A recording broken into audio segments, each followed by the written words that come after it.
दिल के बहलाने का सामान न समझा जाए, हमको इतना भी आसान न समझा जाए। आज तो बेटे भी हो जाते हैं घर से रुखसत, सिर्फ बेटियों को ही मेहमान न समझा जाए। देश में बेटियों को मेहमान समझने का चलन बहुत पुराना है। कुछ स्थानों पर लोग बेटियों को बोझ समझते हैं। इसी के चलते कुछ लोग अपनी बेटियों की भ्रूण हत्या कर देते हैं या कम उम्र में विवाह कर देते हैं।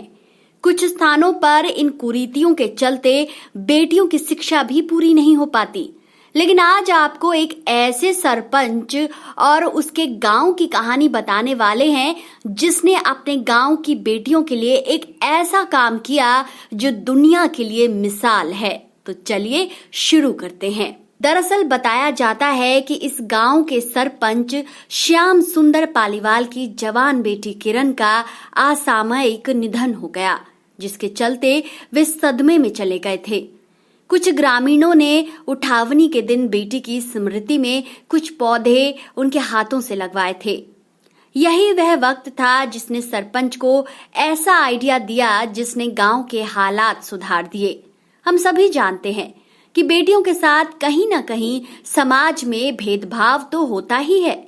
बहुत सारी बेटियों के सामने दहेज प्रथा के संकट आते हैं। बहुत सारी बच्चियों को पढ़ाने में उनके माता पिता आर्थिक रूप से असमर्थ हो जाते हैं। इन आर्थिक कष्टों को दूर करने के लिए पालीवाल ने सोचा कि यदि नवजात कन्या के माता पिता बच्ची के जन्म पर ही पौधारोपण करके उन पौधों का 18 से 20 साल तक पालन पोषण कर लें तो कन्या के विवाह के समय पर्याप्त धन जुटाया जा सकता है। 2006-07 में शुरू हुई इस पहल को पालीवाल जी की बेटी को समर्पित करते हुए गांव वालों ने किरण निधि योजना का नाम दिया और 30 जुलाई 2011 को इसकी विधिवत शुरुआत करवाई गई। इस योजना के तहत किसी भी बच्चे के जन्मदिन पर उसके माता पिता और परिजन 111 पेड़ लगाते हैं। पालीवाल का कहना है कि हम गांव में जन्म लेने वाली प्रत्येक बेटी के नाम पर 31,000 रुपए की फिक्स्ड डिपॉजिट करवाते हैं। बेटी के माता पिता से 10,000 रुपए की मदद ली जाती है ताकि उनका आर्थिक जुड़ाव भी बना रहे।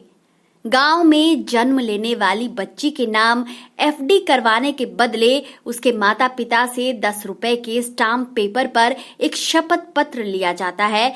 इसमें निम्न शर्तें होती हैं, जैसे हमारे परिवार में कोई भी व्यक्ति कन्या भ्रूण हत्या नहीं करेगा। बेटी के जन्मदिन पर लगाए गए इन 111 पौधों एवं बेटी का पालन पोषण समान रूप से करेंगे। अपनी बेटी को शिक्षा से वंचित नहीं रखेंगे। किसी भी परिस्थिति में अपनी बेटी का बाल विवाह नहीं करेंगे। बेटी के बालिग होने पर यह एफडी की रकम उसकी उच्च शिक्षा या विवाह में खर्च की जाएगी। बेटी के जन्म पर लगाए गए पौधे जब वृक्ष बन जाएंगे तो उन पर गांव का अधिकार होगा। आपको बता दें कि 2006 से गांव में जन्म लेने वाली हर बेटी के नाम पर पौधे लगाए जा रहे हैं। अब तक हुए वृक्षारोपण में 93,000 से ज्यादा पौधे पेड़ बन चुके हैं। ऐसी ही कल्याणकारी योजनाओं के कारण इस ग्राम पंचायत को कई पुरस्कारों सहित राष्ट्रपति डॉक्टर एपीजे अब्दुल कलाम के हाथों निर्मल ग्राम सम्मान दिया गया। इसके अलावा इस गांव को आदर्श ग्राम, निर्मल गांव और पर्यटन ग्राम का भी खिताब दिया जा चुका है। तो दोस्तों, देखा आपने किस तरह से एक व्यक्ति के नेक इरादों ने पूरे गांव की सूरत को बदल कर रख दिया। तो कैसा लगा आपको ये वीडियो? अपनी राय कमेंट सेक्शन में जरूर दें।